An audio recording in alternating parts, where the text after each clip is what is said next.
kita tong look na to sa iyo ka. Oo nga. Ang ganda. Ang ganda sa camera. 2019 look ba Alin yan? po? Ito po? Oo, May ngayon mga lang di kita pa- nakasaganyan. Sir John Lozano. Style by Sir John Lozano.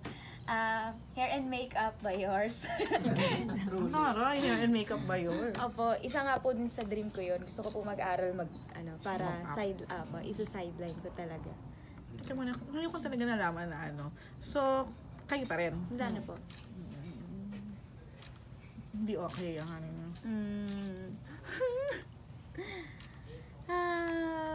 Sakto lang po. Pero nasa akin po yung baby. Baby boy? Opo, baby boy. 53 na po siya. Laban lang. So, ano din pala, para sa anak. Opo. Hashtag. Opo. Opo. Basta po maging ma-secure siya. Okay na ako doon. Para. Pero nagbibigay din ng obligasyon yung father ng bata.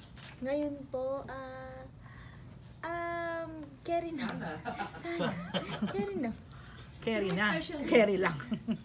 Special guest po. Gary V po. Uy. And Budakel. At meron po akong mga ibang kaibigan po na special guest. So, yun. So yung nangyari sa music hall, last show na yun yung pinuntahan namin. Last ba yun, Sir Chok? Prior to the concert. Medyo after ng concert, balik ka. Babalik. Babalik. Oh, Pero grabe nung to. nagpunta sila po, yun ba yung last? Tail Ay, hindi end. po. Yung last. Pahuli po ata. Tail end po, Tail tita, end. master. Pero babalik siya after the Apo. concert. Apo. Babalik. Apo. Babalik siya. Yes. Grabe ang following nito kaya. Mga fans. Kasabayan niya sa singing contest si Charisse at si Angeline. Apo. Okay. Si Ate Sila ang Angge. magkakalaban. Saan? Anong sinalihan nyo? Mga singing contest po. Talaga, Pero kayo mas laging close po kakalaban kami ni naman. Ate Angge kasi bata pa lang po ako, kasama ko na din po siya. Nananalo ba sila sa iyo? Opo naman.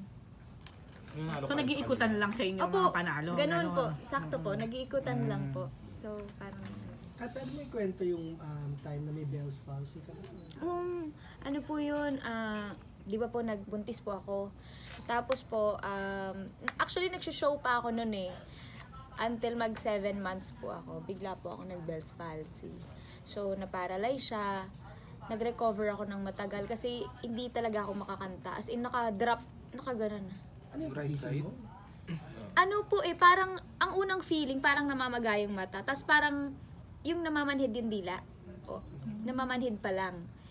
Tapos, nung meron nga akong mga kausap nun, sabi niya, ba't ganyan yung ano mo? Tapos pag tumatawa ako, hindi na to, hindi na po talaga gumagalaw. Sabi ko, wala nung nangyari. Buntis po ako nun. So, pa-hospital po ako. Ang sabi po sa akin ng doktor, kinuha po kasi ng baby ko sa tiyan, yung lahat ng vitamina ko sa katawan. Minsan po yun daw nagiging cause ng yung bata. Mabuti po. Opo, kailangan pong kasi minsan daw po infection yun. Pero tas po, ayun, may mga opportunities pa nga din po nun after ko po mga anak, mga 2 months after. Kaso hindi ko pa po talaga kaya nun kasi tabingi pa po siya. As in, ang hirap din kumain. Yung pag kahit mag-water, nalalagang siyang ganun. So that nakatabingi ako. Opo. Yung right side ba yung paralyzed? Eto. Okay. Actually po, kung kunyari hindi ko po sabihin sa'yo, pero hanggang ngayon po, hindi pa po siya fully recover talaga. So how long did it take you para ma-heal? Mga ano po, mga 1 year po na mas maayos na ako nakakakanta. Pero tinatry ko pa din po. Kahit Nag-therapy yung ka? Nag-therapy po ako. Kinokuryente, acupuncture. Tama. Pero Kinokuryente, tas massage mat. posible daw na full restoration ka sa... May iba po na hindi po nakaka-recover. Katulad po ngayon, magsi 3 years old na po yung baby ko. So 3 years na po ito. Hindi pa po siya talagang fully. Pag nagsasmile ako. Nararamdaman mo pero Although sa hindi amin naman halata ha. Hindi mo sinabi niya mahalata. Katulad po pag nagsasmile ako, hindi pa rin siya... Di ba si Frenchie D din? Opo. Nagkausap kayo about it? Hindi pa po. Pero actually po, kadalasan po mga personality din po talaga na May isa pa nga din po na reporter daw po yun. Na Yung Pantanil niya. Opo. Kadalasan Po? Hereditary daw yan. Parang Namamana. Ay, hindi naman po. Wala naman pong may ganun sa'yo. may ganito po sa amin. Ano lang po talaga. Actually po, ang Bell's palsy po, unknown cause po talaga. Kumbaga, pinag-aano lang nila na nanghina din ako, nawalan ako ng Sa immune system. Opo. Pero lumaban talaga siya para makakanta siya. Pero natakot ka na baka hindi ka Oo, makakanta. natakot ka. Na-stress. Yun po ang ano ko. Hindi ka Yun stress, po no? ang pinaka na-stress ako sa buong pinanganak ako ng buhay ko.